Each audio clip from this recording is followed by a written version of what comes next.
The sun bled across the western sky in strokes of molten orange and crimson as Zara reached the trailhead of Kakamega Forest. Towering trees, ancient and draped in thick emerald moss and twisting vines, stood like silent sentinels, guarding secrets older than memory itself. A weathered wooden sign creaked in the evening breeze, its faded letters warning, "Do not enter, alone after dark. Spirits, watch." Zara, a sharp-eyed young woman in her late 20s, with braided hair tied back and a camera slung over her shoulder, read the sign and let out a soft, skeptical laugh. "Spirits?" she muttered, adjusting the straps of her backpack. "The only things watching me today will be the crowned eagles I came for." With the stubborn confidence of someone who trusted data over legends, she stepped past the sign and into the forest. The path swallowed her whole. Leaves rustled like whispered warnings behind her, but she pressed on, her boots crunching softly on the earth. Deeper in the forest, twilight wrapped the world in shades of indigo and gold. The air hummed with life, the chorus of cicadas, distant bird calls, and the gentle rustle of hidden creatures. Zara walked slowly, filming everything, her voice soft with excitement as she narrated to her camera. Day 1 of fieldwork. Kakamega's biodiversity is unmatched. If my thesis holds... Then, without warning, everything fell silent.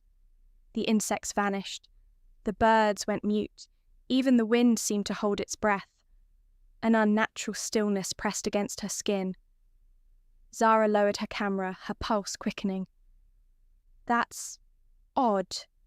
From the tangle of shadows between two colossal trees, a figure emerged, as if he had been part of the forest all along. Elder Simu stood before her, an old man with a weathered face carved by decades of wisdom, dressed in traditional robes adorned with intricate beadwork. He leaned on a carved wooden staff, his presence calm yet commanding. Zara startled, hand flying to her chest. "Elder, you nearly gave me a heart attack." Simu's deep eyes studied her with quiet intensity.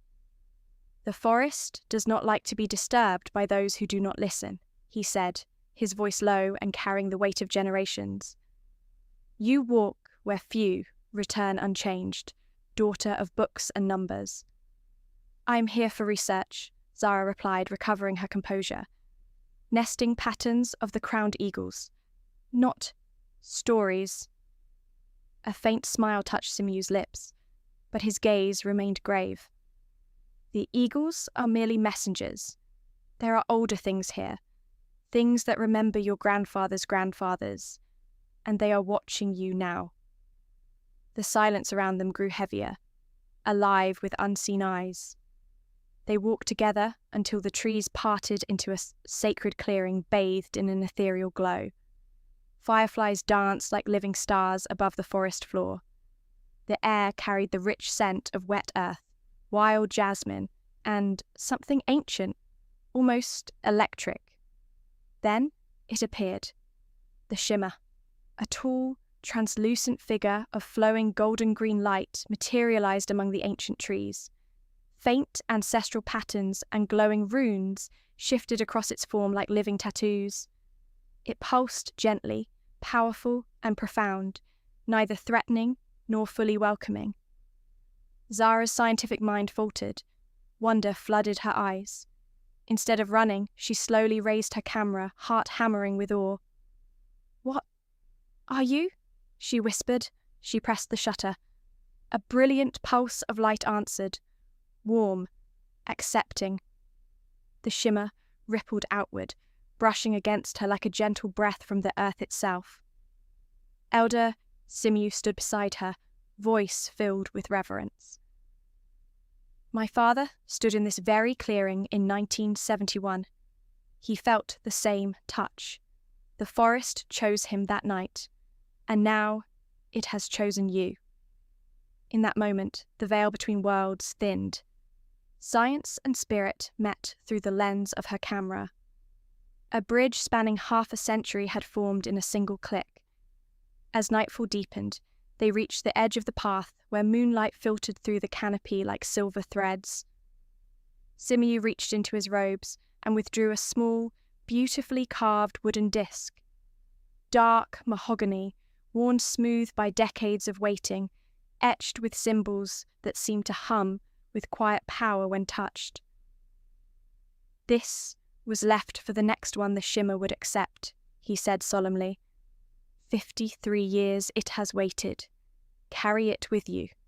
Let it remind you that some roots run deeper than blood. Zara took the disc with trembling fingers. A strange warmth spread through her palm. She ran her thumb over the ancient carvings, then carefully slipped it into her pocket. Thank you, Elder, she said, her voice full of quiet promise. I'll return after my thesis defense. This changes everything. I need to understand. She turned to leave, but glanced back one last time. The trees seemed to lean in, watching protectively.